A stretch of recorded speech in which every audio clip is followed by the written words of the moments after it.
সবকিছু আমাদের কাছে আসে, প্রাণপণ চেষ্টা করে। ভাই আমাদের তো পালাবার পথ নাই, আমরা যেদিকে যাই ঝুলাবে, এটা হচ্ছে রিয়েলিটি ভাই। আমি আপনি এমন জায়গাতে আমার নিয়ে আইলেন, এই ছেলে আমার 3 জেনারেশনের ছোট ছেলে মানুষ, তার সাথে আমি মুক্তিযুদ্ধ আদর্শ বাম ডান কিছুই থাকবে না, সব মিলেমিশে করতে হবে।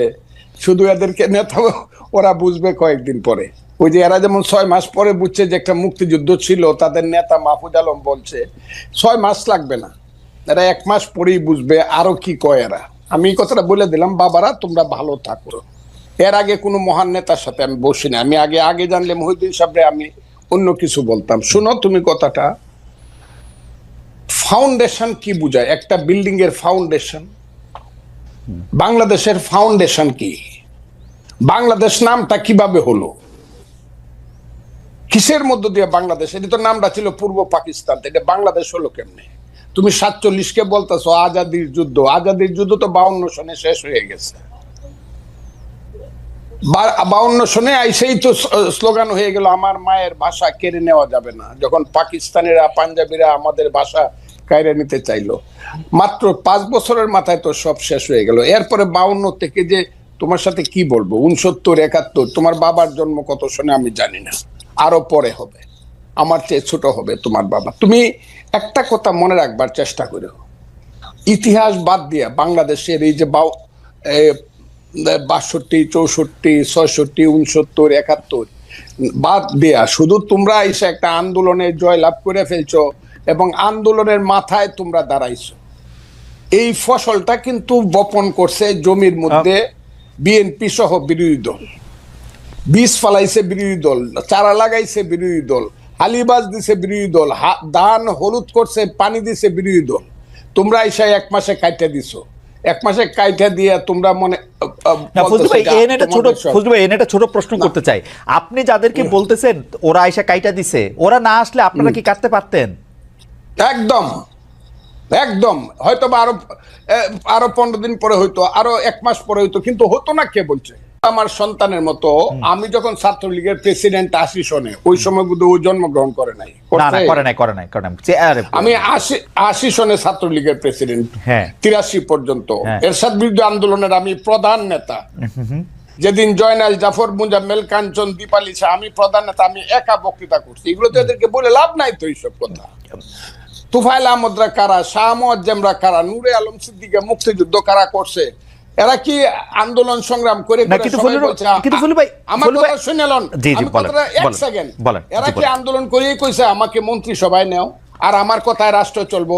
এরা তো গিয়ে এখন গ্রামে গ্রামে বৈশা থাকে, ওই যে সমন্বয়কের নামে জেলায় জেলায় কি করতেছে তারা। এখন দল করবে, আমি তাদেরকে অভিনন্দন জানাই রাখলাম, বাবারা একটা দল করো, তোমাদের দল অনেক বড় হোক, সব মানুষ তোমাদেরকে ভোট দেখ, তোমরা মানুষের কাছে যাও, গিয়া তোমরা দেশ চালাও। কিন্তু আমাদেরকে নিয়ে, আমাদের মুক্তিযুদ্ধ নিয়ে কটাক্ষ করিয়া যা ইচ্ছা তা বলবা যে আমরা মাপ চাইতে হবে, এখন মুসলমানরা আল্লাহর কাছে মাপ চাইতে হবে, মুক্তিযুদ্ধের যে কথাটাও আমাদেরকে সহ্য করতে হবে, এবং এই কথার পিছনে জামাত ইসলাম নাই, এটা আমাকে ধরতে হবে। এটা কে বলছে? জামাত ইসলাম সব কিছুর পিছনে আছে, যেখানে তোমরা বলো শিবির আছে সমস্ত কিছুর পিছনে।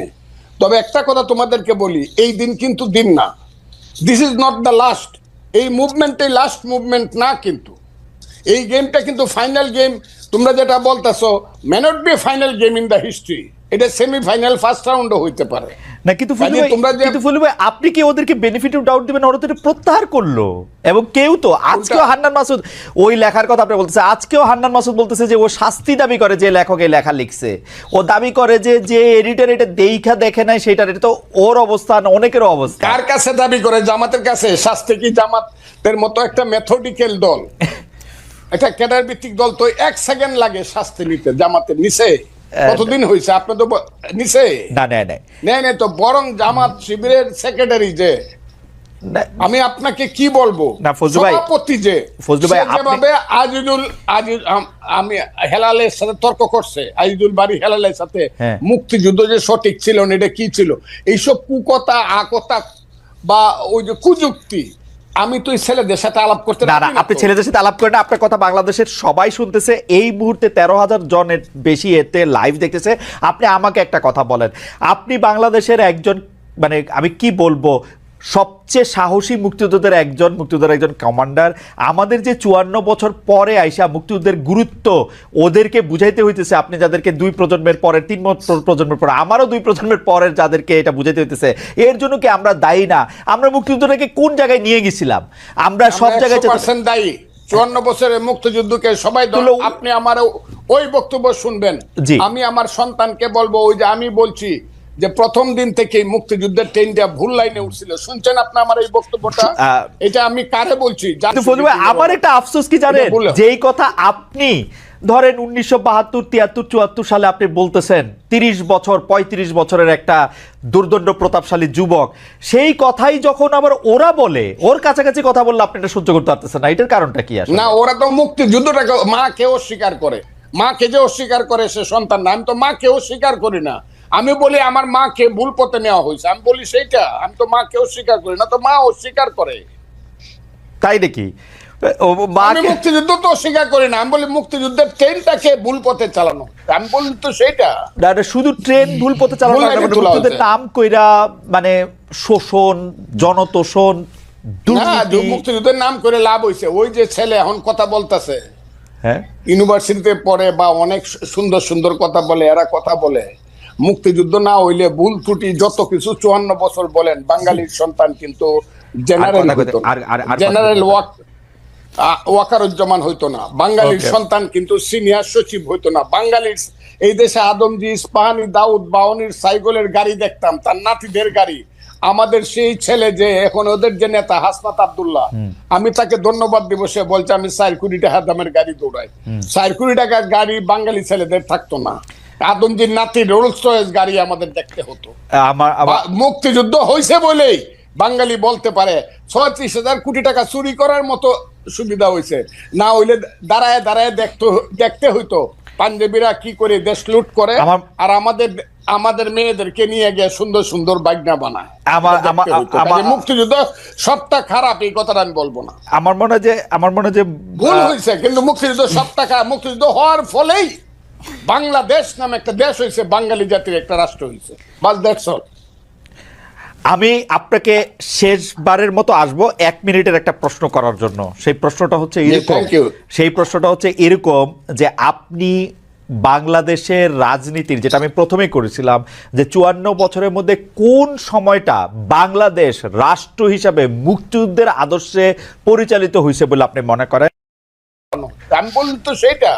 শুধু ট্রেন ভুল পথে চালানো না, মুক্তিযুদ্ধের নাম কইরা মানে শোষণ, জনতোষণ, মুক্তিযুদ্ধের নাম করে লাভ হয়েছে। ওই যে ছেলে এখন কথা বলতেছে, হ্যাঁ, ইউনিভার্সিটিতে পড়ে বা অনেক সুন্দর সুন্দর কথা বলে, এরা কথা বলে মুক্তিযুদ্ধ না হইলে ভুল ত্রুটি যত কিছু 54 বছর বলেন, বাঙালির সন্তান কিন্তু জেনারেল ওয়াকারুজ্জামান হইতো না, বাঙালির সন্তান কিন্তু সিনিয়র সচিব হইতো না, বাঙালির এই দেশে আদমজি, ইস্পাহানি, দাউদ, বাউনির সাইকেলের গাড়ি দেখতাম, তার নাতিদের গাড়ি।